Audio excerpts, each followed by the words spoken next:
Assalamualaikum warahmatullahi wabarakatuh. Yang terhormat kepada Ibu Hartini CMAG selaku dosen pengampu mata kuliah hadis, izinkan kami dari kelompok 8 untuk mempresentasikan hasil diskusi kami tentang akhlak tercela.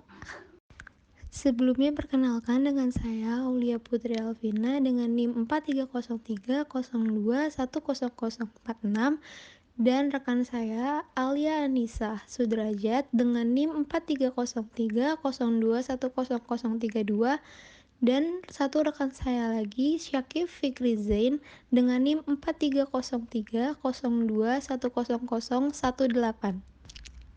Bab 1. Pendahuluan. A. Latar belakang. Perilaku tercela adalah perbuatan yang tidak diridhoi oleh Allah. Seorang menganiaya berarti menyiksa, menyakiti, dan berbagai bentuk ketidakadilan. Menurut bahasa, akhlak merupakan tingkah laku, tabiat, atau perangai. Sedangkan akhlak menurut istilah merupakan suatu pengetahuan yang menjelaskan mengenai perbuatan yang baik serta buruk. Akhlak buruk atau tercela merupakan suatu sikap serta perbuatan yang dilakukan jauh dari apa yang dilarang agama.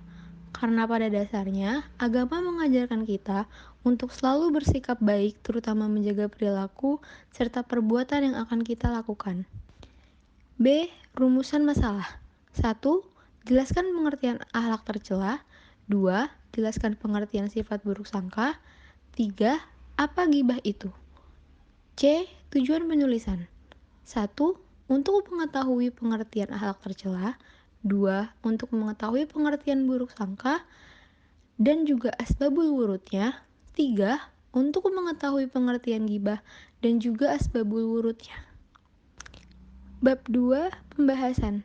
Pengertian akhlak tercela. Akhlak buruk atau tercela merupakan suatu sikap serta perbuatan yang dilakukan jauh dari apa yang dilarang agama. Karena pada dasarnya, agama mengajarkan kita untuk selalu bersikap baik, terutama dalam menjaga perilaku serta perbuatan yang akan kita lakukan. B. Buruk sangka. Buruk sangka adalah menyangka seseorang berbuat kejelekan atau menganggap jelek tanpa adanya sebab-sebab yang jelas yang memperkuat sangkaannya. Dan perbuatan itu dapat membuat pelakunya mendapat dosa dari Allah Subhanahu wa taala. Dan bayangkan jika darah itu telah terkotori dengan dosa dan noda.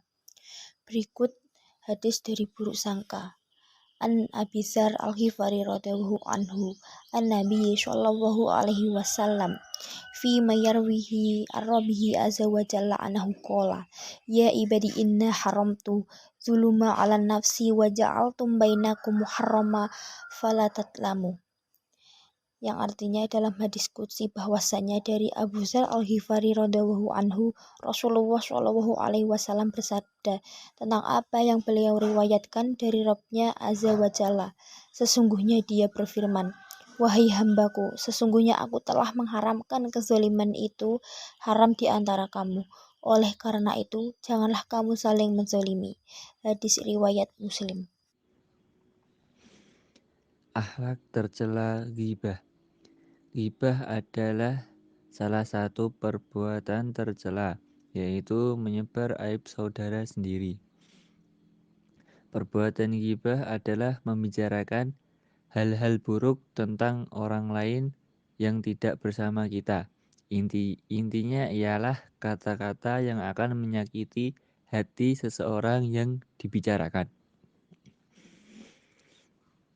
Hadis tentang ghibah. Bismillah. An Abi Hurairah radhiyallahu anhu anna Rasulullah sallallahu alaihi wasallam qala atadruna mal ghibah qalu Allah wa rasuluhu a'lam qala dzikruka akhaka bima yakrahu qila afara'aita in kana fi akhi ma aqulu qala in kana fihi ma taqulu faqad tabtahu wa illam yakun fihi faqad bahattahu. Rawahu Muslim. Artinya, Abu Hurairah radhiyallahu anhu berkata, Rasulullah Shallallahu Alaihi Wasallam bersabda, "Tahukah kamu apakah ghibah itu?" Jawab sahabat, "Allah dan Rasulullah yang lebih mengetahui." Nabi bersabda, yaitu menyebut saudaramu dengan apa-apa yang tidak ia suka disebut.